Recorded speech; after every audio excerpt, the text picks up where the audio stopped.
So I recently had a conversation with someone that said they fear what Julius will do to Will within the proxy exams, especially since during the Grand Magic Festival, he offered to kill Will and was pretty much trying to torture him and humiliate him. So let's actually talk about everything that Julius does after the Grand Magic Festival to the point of where we're at in the manga right now. During the proxy exam, Julius and Scion end up being the two people that are stuck together. During this time, Julius and Scion are going to go and try to reconnect with Colette and Liliana so that they are able to get together and form a group that's more powerful. With that, Wignall and Will are the first people that end up finding Scion and Julius, and then they go and rush Colette and Liliana's situation. And that's when they get into a fight with the Grand Duke. Pretty much none of the mages are very useful in this situation because they don't really have the power to do it because the Grand Duke has a mage-slaying sword. Until Will gets a part of his memory back from an ice shard dropped by Rosti. During this time, Will ends up remembering its wand and sword and asks Scion to send a fire spell into his sword, which he primes and allows him to use fire magic, defeating the Grand Duke and getting everyone out of the dungeon safely. From there, we end up going into the invasion arc. In the invasion arc, we end up seeing that the headless person and his colleague has sent a bunch of Grand Dukes within the city limits, slaughtering pretty much anyone nearby, and they're all equipped with mage swords. At least a vast majority of them are. So mages are pretty much useless during this time. So they end up getting the dwarves to come out and use their warrior spirit to fight them with swords, axes, and whatever that you can have. During this time, Greena, the owner of the tavern that Julius originally insulted, was about to be attacked by a Grand Duke. And when she was about to be attacked, Julius tries to get there to save her. But before they could, Professor Edward ended up saving her before Julius could. So pretty much Julius gives cover fire and protects Greena up until Edward can get her out of there and says, the reason that I will be protecting you right now is because you're more valuable than any of us right now.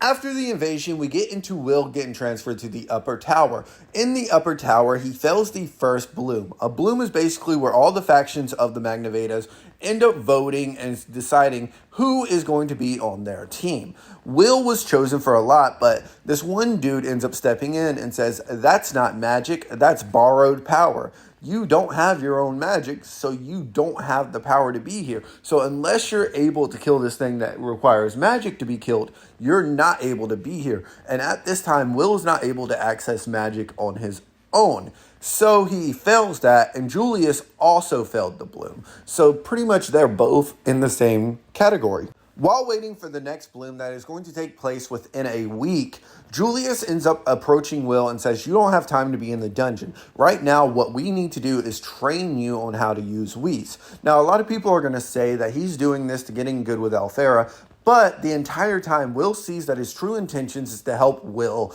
succeed within the tower. He calls Julius kind multiple times and says, thank you. Everything that you're doing right now is kind. And I may be an idiot for thinking this, but if someone shows a slight bit of kindness to me, I am definitely on their side and I consider them a friend. This allows Julius to see what type of person Will is and pretty much roots for Will to pass the bloom the entire time. The next thing that we end up seeing is the spy within the tower. One of the people within the tower ends up saying, I think that there's a spy amongst one of the factions, and they were pretty much letting people in. Finding out, yes, that's true. And we find out that it's this girl named Lisa. But Lisa's not Lisa, to be for real. And it's this puppet master who pretty much walks around and brainwashes people by using floral. And the way that Julius ends up picking up on that is that Lisa has florophobia, or an allergy to flowers. So instead of going, oh, well, that person is obviously walking around flowers to try to get over her allergy that can kill her, he goes, that's suspicious, and ends up following her and pretty much accuses her. Using the last bit of his magic right before his dying breath, he ends up placing a guardian which, with one command, hover over the head of the culprit. And this allows Will and Liliana to figure out who killed Julius. Further saving more lives, than just the one that we lost with Julius or during the invasion. Basically, Julius ended up saving the entire town by that single moment because no one else would have picked up on who the traitor was.